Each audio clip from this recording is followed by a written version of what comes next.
Welcome back everyone. So far I've pretty much reviewed almost every single iPad this year except for a couple, and the last couple ones I have are the iPad Pro 3rd generations. Now these iPads are just the last gen of the iPad Pros that just came out last year, and I will tell you there really isn't that big of a difference from the latest and greatest iPad Pro 4th generation and the iPad Pro 3rd generation. To be honest, they're very pretty much the same thing. Now I will tell you, this is my personal iPad that I use for pretty much everything. I really don't use an iPad that much anymore, but really whenever I pick up my Apple Pencil 2 and try to use an iPad, this is the iPad that I tend to use just because it's right there and it's super reliable. And I will tell you, I think this is one of the best iPads Apple has ever made besides the first iPad, and this is easily one of the best deals you can get on a used iPad, and especially with the iPad Pro 5th generation coming out, this is a no-brainer in so many different ways. Now starting off with the front, first of all, if you want to pick up either one of these, the 11-inch or 12.9-inch models, get them from the links down below. You can get them from there and help support the channel at the same time. Now looking on the front of both of these, specific tablets, there was an 11-inch model and a 12.9-inch model. They are almost exactly the same thing with almost the exact same specifications inside of them, but pretty much the screen sizes are the main differences, as well as the battery lives. Other than that, almost exactly the same thing. Now I personally do like the 11-inch model. I feel like it being smaller is just nicer, but some people may prefer the bigger models. But both of these have extremely good displays. I really like them. They look very, very sharp. And having that slim bezel around the whole entire body with it, having Face ID is something that's really cool. And I've said this time and time again, but when Apple switched over from their home button design to this type of design, it just makes me think how much better can Apple go in terms of the front of this thing? Because how much better can it look? Maybe they can push the bezels out a little bit more, but it's very close to almost being bezel-less. So Apple has to do some really crazy things with these next iPads. Now you do have USB Type-C on the bottom,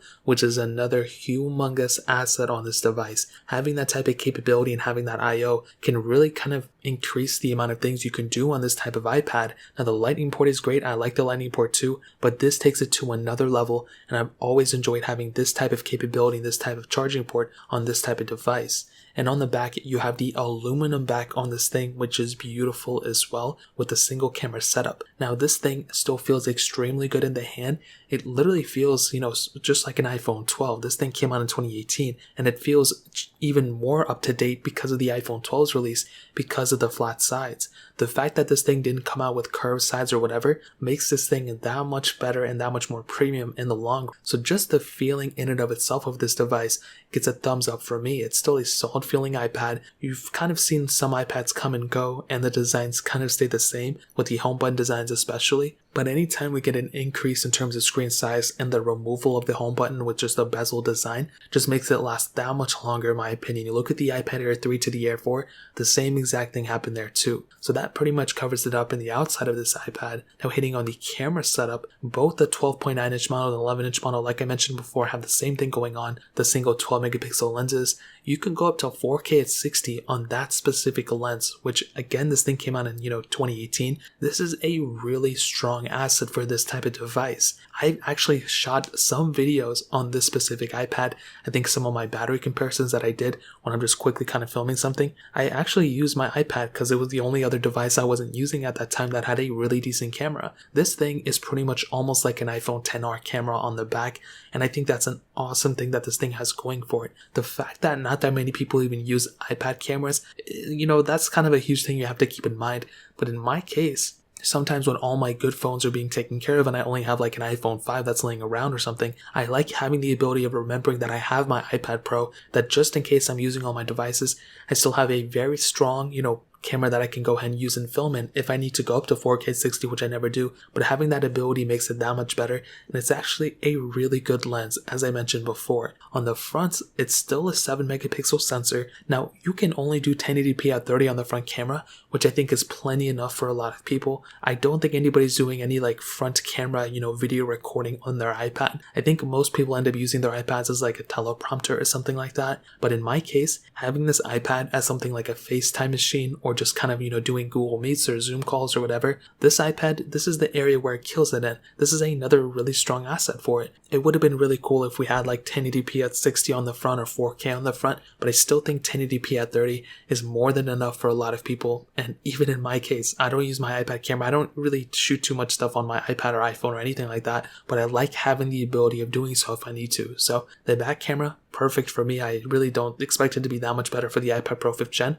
I'm totally content with it. The front camera could, have some improvements here and there, but I still think it's a very solid lens for both the front and the back. Now moving on to one of the best things about this device, two things. First of all, software. This device is going to last so long in terms of software that even though this thing came out in 2018, it's 3 years old or pushing 3 years old at this point, you are still going to be getting so many years of software support from this thing that it's almost going to feel like you're picking up a brand new iPad. Now what I mean by that is I always used to bring this up. If you get this iPad even in December of 2021, you are still going to be probably getting software support till the day that you drop this iPad and it cracks or whatever the case is, or you sell it to go get a new one. You will probably end up moving on from this iPad one way or another before this thing stops getting software support. Now there's two things about that. One, it has the same chipset pretty much as the iPhone XS and XS Max and those phones, and those ones came out not too long ago, so that's, a cool thing in and of itself. But the second thing is that it doesn't even have the same chipset. It's a little bit above it, so it has that A12X chip. Now we've seen this time and time again. With the iPad Air 2 and iPad Mini 4, those things had the A8X chip, and those things lasted much longer than the iPhones of that year. And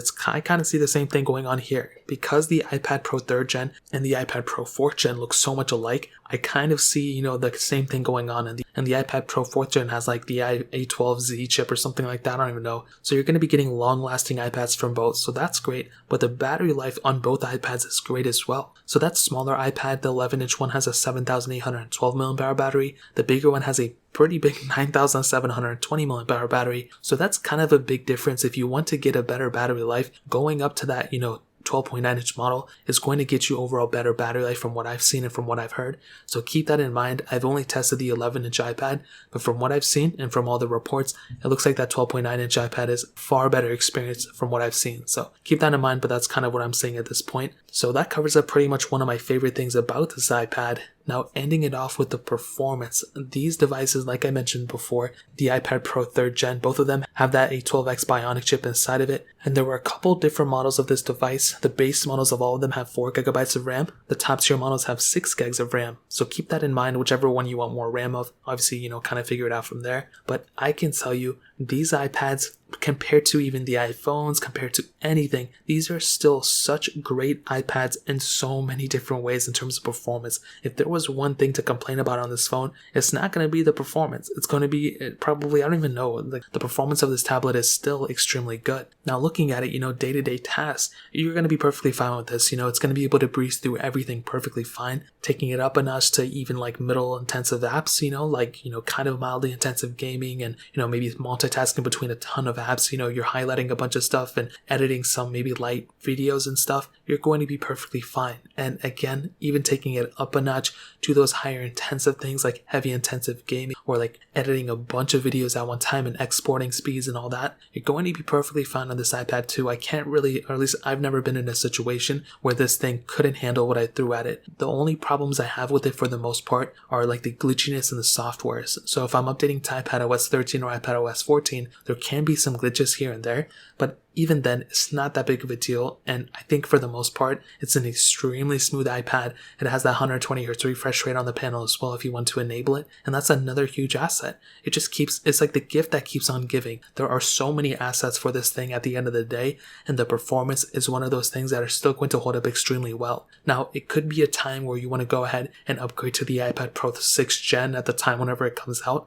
and maybe then that's when these iPads start getting, much faster in terms of one or the other. I think the only thing that's even faster than this in an iPad sense besides the 4th Gen is like the iPad Air 4. Because that thing has the newer A14 Bionic chip inside of it, maybe it makes it that much better of a, iPad, but you're giving up a couple of things. You're giving up your Face ID and you're giving up 120Hz. So keep that in mind. That's kind of what I'm saying. But the performance of this iPad for sure is a solid thing at the end of the day. So to kind of sum up this video and to answer the question, is the iPad Pro 3rd generation still worth it in 2021? Dude, as I mentioned before, this is one of the strongest assets for this iPad. It just stands up so well compared to all the other devices that I've seen for the most part. There are a couple of reasons to update, but to be honest, if you don't have this iPad and you're looking for an iPad, getting one in the used market or getting them from the links down below, dude, they are such strong iPads for the price tag. The iPad Pros, the current ones, are so expensive, for what these ones were going for and what these ones are right now in the price tag. You can get them for like around $600, probably even less than that.